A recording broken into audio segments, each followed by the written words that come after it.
Smokers could face up to 3 months in jail if they light up in public party. Now, that's if the proposed tobacco control bill becomes law. Well, the public still has until tomorrow to comment on it. It is a public holiday, so I wonder if anybody will get there or get to it, actually. Well, joining us now to chat about the bill is Francois Van der Merve. He's the CEO of the Tobacco Institute of Southern Africa. He's in our studios in Cape Town, and here with us in our studios here in Hyde Park is the executive.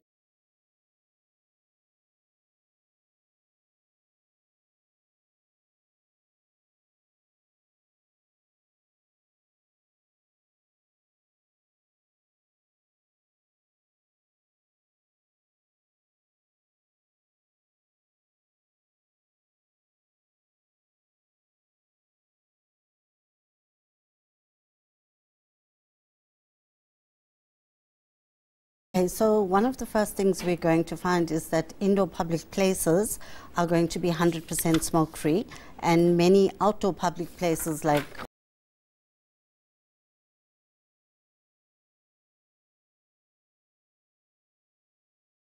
also causes very harmful diseases. Another thing that's going to happen is that e-cigarettes are going to be regulated, which means that there will be no advertising. They can't be used wherever cigarettes can't be used, and there will be stronger age restrictions on their sale. There will also be removal of all marketing on the packaging.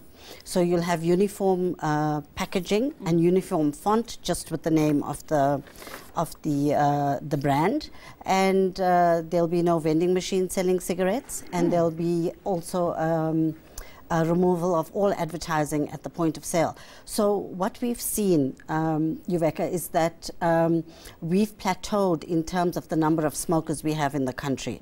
So the percentage is between 18 and 19, and it's remained that way for almost a decade.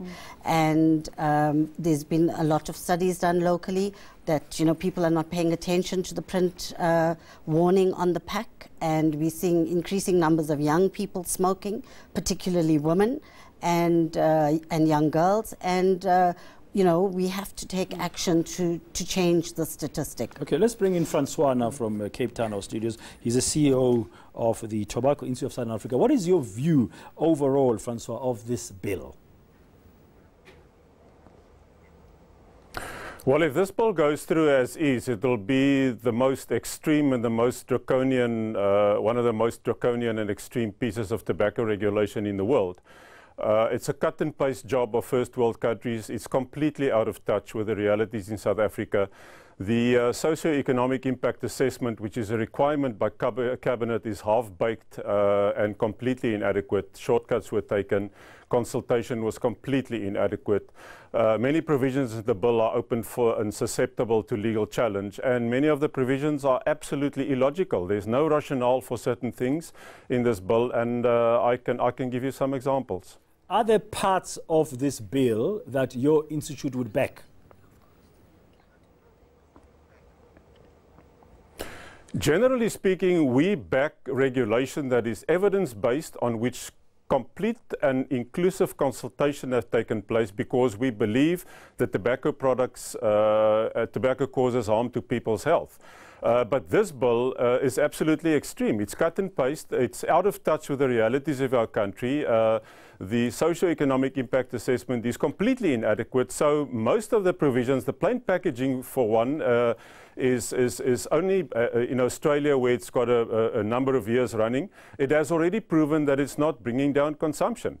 The display ban is completely impractical, where 80% of all cigarettes in our country are sold in the non-organized trade and the informal sector, many of them by roving vendors, by tabletops. How do you ban the display? There's no consultation. Even the socio-economic impact assessment says they haven't consulted with small businesses, and 30% of those people make their living from cigarettes.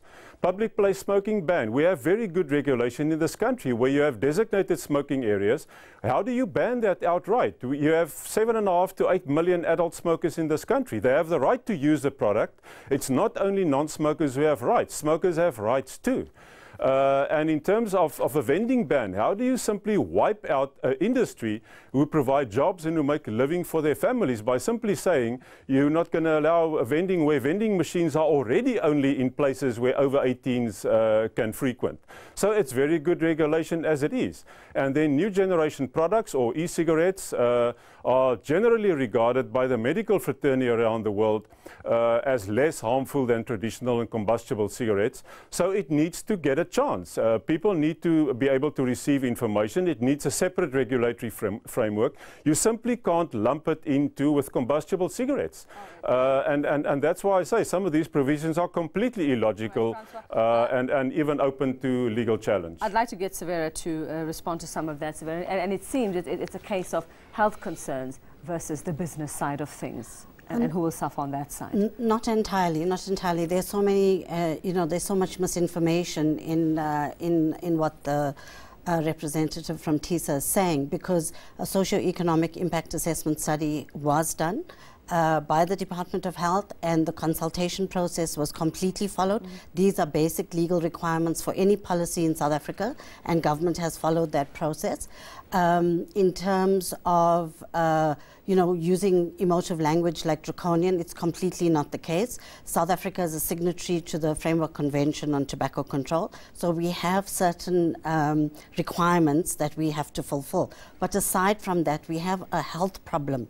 The excessive consumption of tobacco, aside from heart disease, lung disease, the death of 44,000 people every year, also increases all the non-communicable diseases, which is actually a crisis in our country. So it's absolutely important that those things are addressed. So when we talk about the impact on small business, talking about small traders, those traders are not only selling cigarettes. And what we're trying to do actually is to reduce the number of smokers and new smokers. So if we remove advertising, we will remove the glamorization of the product and the accessibility of the product. The other thing that we have to think about is the e-cigarettes. They have not been regulated because our legislation is over 20 years old, and there is a lot of evidence now about the harm from e-cigarettes, which obviously we need to inform the public about.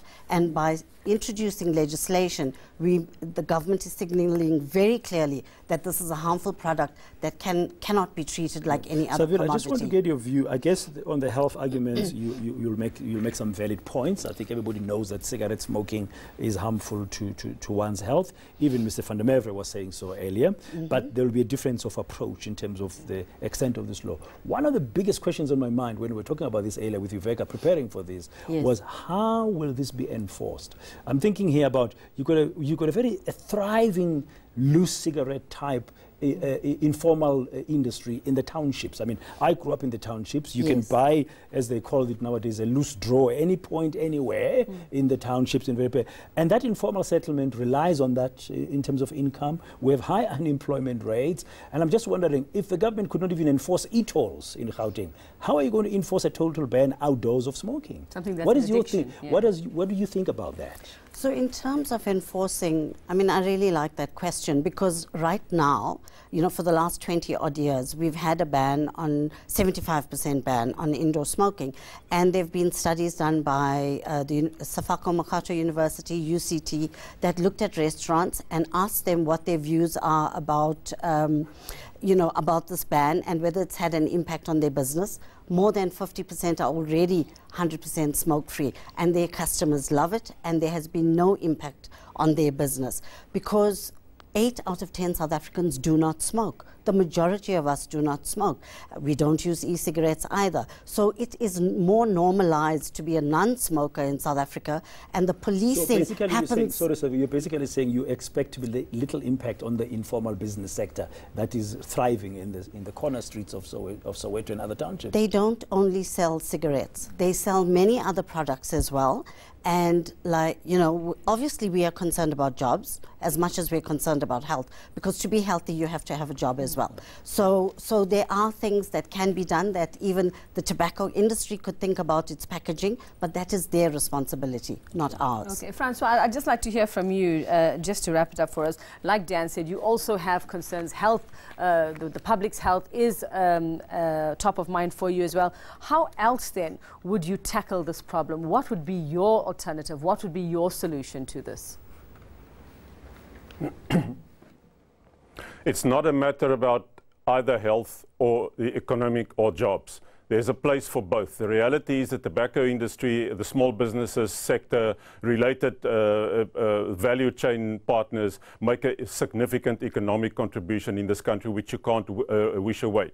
Let me remind you that the liquor bill was sent back for a second impact assessment because it didn't assess the impact on jobs. So jobs, the economy, taxes, those things are important. Health is important. We need to find the balance between the two. Even the social economic impact assessment itself said it consulted with 11 stakeholders. In a vast economy like this, the whole informal sector were not consulted. The farmers were not consulted. TISA was not consulted by their own admission.